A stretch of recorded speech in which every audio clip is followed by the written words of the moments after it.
बिस्मिल्लाहिर्रहमानिर्रहीम। अस्सलाम वालेकुम नाज़रीन, आप देख रहे हैं मेरा यूट्यूब चैनल और मैं हूं आपका मेज़बान मोहम्मद असद। नाज़रीन, पिछली वीडियो में मैंने आपको टिप्पू ट्रकावाला ख़ानदान की दुश्मनी के बारे में बताया कि कैसे इस दुश्मनी का आगाज़ हुआ और वो कैसे नस्ल दर नस्ल चलती हुई आज ये अमीर बिलाश टिप्पू के कत्ल तक पहुँच गई। तो आज की वीडियो में मैं आपको बताता हूँ कि कैसे ये इतनी सख्त सिक्योरिटी के बावजूद वो अमीर बिलाश टिप्पू तक हमलावर पहुँच गया और कैसे इसने इसको कत्ल कर दिया। तो मज़ीद वीडियो की तफसीलात में बढ़ने से पहले मेरी आपसे गुजारिश है कि अगर आप मेरे चैनल पर न्यू है तो मेरे चैनल को सब्सक्राइब कर लें ताकि आप तक इस तरह की अपडेट्स आती रहें। इतवार के शब अमीर बिलाश टिप्पू लाहौर के एक पॉश इलाके की एक निजी सोसाइटी में अपने दोस्त की शादी में शिरकत के लिए गए। जैसे ही तकरीब का इख्तिताम हुआ वो स्टेज से वापस आ रहे थे, वैसे ही एक हमलावर जो कि कैमरामैन की सूरत में उनके पास आया और वो उनसे सेल्फी लेना चाहता था। यानी कि जो हमलावर था वो पहले ही गाद लगाकर बैठा हुआ था, वो इसी मौके पर था कि कोई ना कोई उसे मौका मिले और वो इस पर गोलियों की बौछार कर दे। अमीर बिलाश टिप्पू के करीबी मुहाफिज मोहम्मद अली ने उर्दू पॉइंट को इंटरव्यू देते हुए कहा कि वो उनको अपनी जान से भी ज़्यादा अजीज़ थे।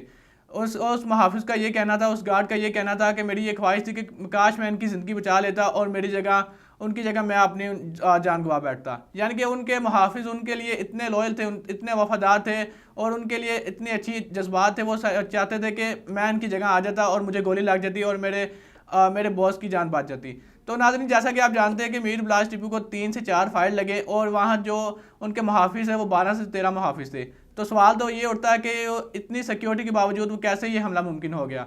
उसके गार्ड का ये कहना था कि अमीर बिलाश टिप्पू हमेशा से यही चाहते हैं कि उनकी दुश्मनी ख़त्म हो जाए और वो हमें भी यही नसीहत करते थे कि असला अपने साथ नहीं लेकर जाना। और जिस टाइम उन पर हमला हुआ ना तो उनके पास कोई असला था अमीर बिलाश टिप्पू के, बल्कि उनके मुहाफिज के पास कुछ मुहाफिज के पास 2-4 बंदूक थी और उन्होंने जिसने हमला किया उसी हमलावर को मौके पर जवाबी कार्रवाई से हलाक कर दिया। इस तकरीब में उनके छोटे भाई मसरफ टिप्पू भी उनके साथ मौजूद थे, लेकिन वो अपने भाई को अपने साथ नहीं रखते थे क्योंकि वो जानते हैं कि जो एक दुश्मनीदार शख्स होता है उसकी जान की कोई कीमत नहीं होती।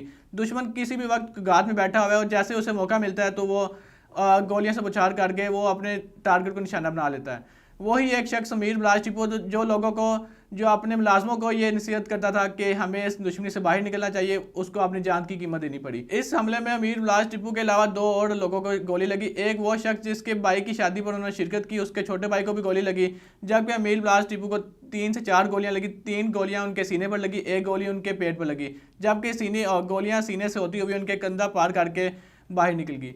तो नाजरीन, ये एक बहुत ही दुख भरी कहानी है। जैसे ये नस्ल दर नस्ल ये खानदान तबाह होता आ रहा है। इस हमले की तफ्तीश की गई और जो निशानदही की गई वो तीफी बट का एक पुराना मुलाजिम जो 20 से 25 साल पुराना उनके घर में मुलाजिम था, उसको हमलावर ठहराया गया। तो नाजरीन, अमीर बिलाश टिप्पू के घर वालों की तरफ से भी यही बयान आ रहे हैं कि वो इस दुश्मनी को मजीद नहीं बढ़ाना चाहते, वो इस हमले को, वो इस मुकदमात को कानूनी कार्रवाई में लेकर चलेंगे।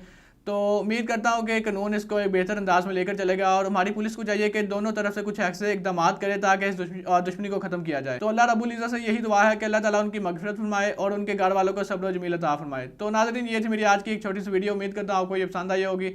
इसी के साथ आपने मेज़बान को इजाज़त दीजिएगा। अल्लाह हाफिज़।